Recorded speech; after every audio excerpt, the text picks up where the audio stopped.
লতাশিলৰ ঘৰুৱা বিহুতলিতে অপমানিত হ'ল বৰষাৰাণী বিষয়া। বিহু সম্ৰাজ্ঞীৰ পুৰস্কাৰ বিতৰণী অনুষ্ঠানৰ মাজতে আচহুৱা ঘটনা।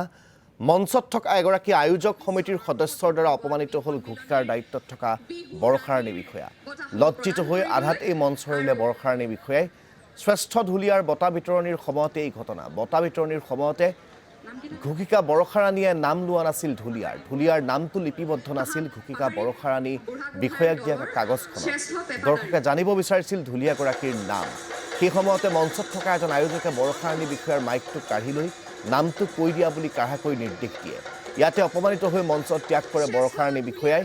তাৰ পিছতে অন্য এগৰাকী মহিলাই চলাই নিয়ে অনুষ্ঠানটো।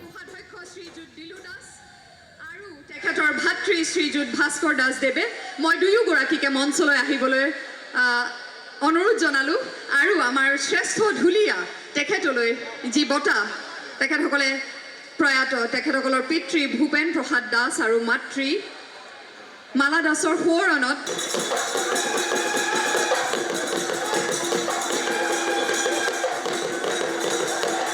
আৰু আমাৰ এই শ্ৰেষ্ঠ ঢুলীয়ালৈ এটি নাহৰৰ পুলি প্ৰদান কৰিব আমাৰ সদস্য জয়শ্ৰী হাতৰিকা বাইদেৱে।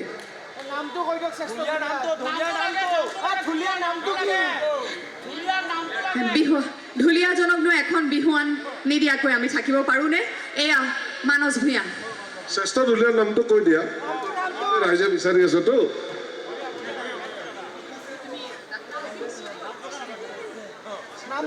দিয়া নাই নাম, সেইকাৰণে মই ঘোষণা কৰিব পৰা নাই। What kind of behavior is this?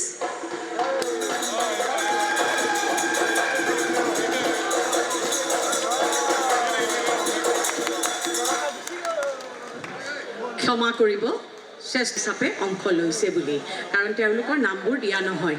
ক্ষমা কৰিব তাৰ বাবে। এয়া হ'ল শ্ৰেষ্ঠ ঢুলীয়া লাচিত গগৈ।